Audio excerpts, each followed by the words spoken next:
what's missing in your pistol work, right? How to get out of the bottom of that pistol and kind of connect those dots. There's going to be 2 to 3 things that's going on. One, if we can access the bottom of the pistol, if we have the inability to get down there, right, that's going to be where our knee is tracking, right? And what I see a lot of in the pistols is that we'll get all the way down to the bottom of that pistol, and this knee goes inside that toe, right?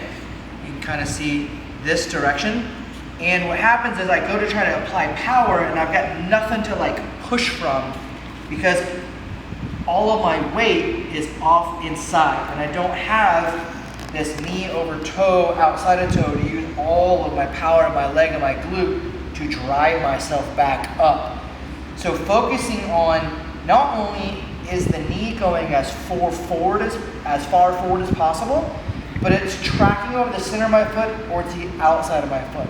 If it falls to the inside of my big toe, I lose this pressure here to use my entire foot to press off of to get out of the bottom. And when I do that, a lot of times at the bottom of the squat, we lose all of our tension because we're so used to a bilateral tension, which creates torque. And this is hard to, like when you go from a regular push-up to a one-arm push-up, you have to internally create torque to apply pressure and to get stability.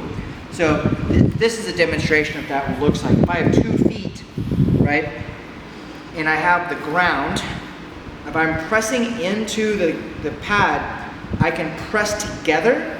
See how that creates tension inside, right? This is what happens to the ground when you have 2 things pressing or pulling. You've got torque between the 2. So my 2 hands or my 2 feet, I get to create torque out by squeezing out and away or squeezing together.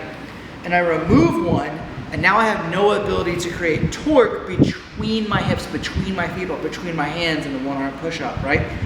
So I have to think about now my torque has to come internal, which means that I'm pressing the torque through my legs, and I'm pressing that torque through my hands, because if all this is loose, I have no ability to generate power through this foot. I have some ability, but it takes a considerable amount of strength. When I'm learning how to do one pistol, I have to think I'm toward here and toward here, so that when I get to the bottom and I want to create power, I have to push power through all of my things so that I can focus that power down to one foot. And that's why the pistol is such a great expression of stability, mobility, and strength. It's because there's no cheat. I can't figure my way out of it by using everything around me through implements and bars and both my feet and all my toes.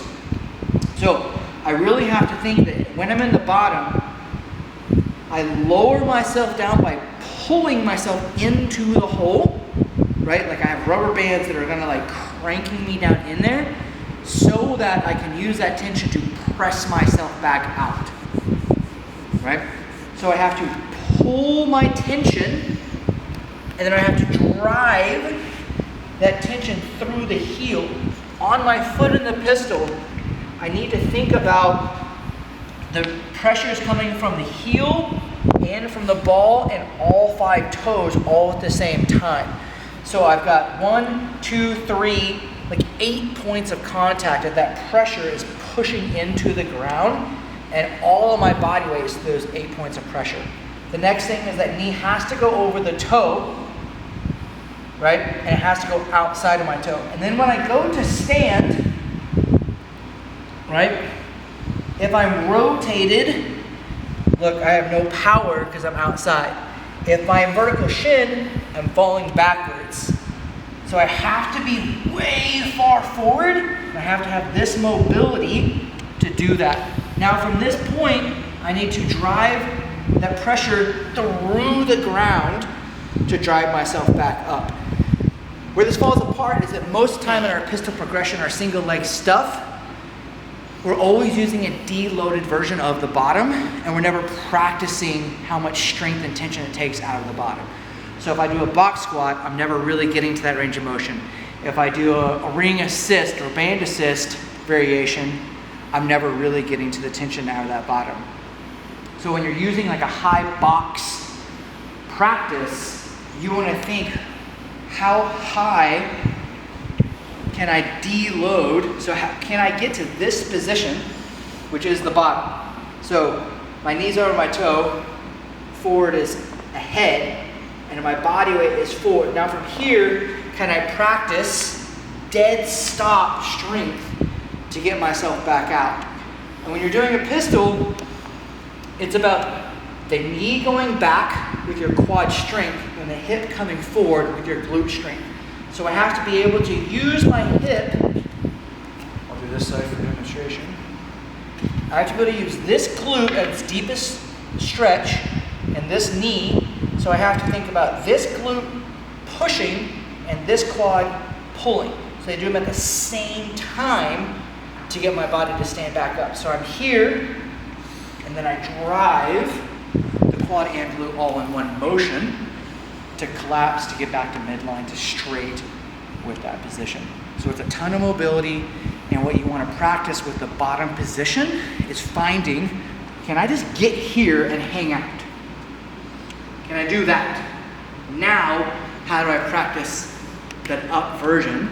How can I assist, deload myself marginally so I get that feel of strength out of the bottom? And that's going to help you get to that first pistol. When you lower yourself, you get to the bottom and you're like, oh shit, what do I do now?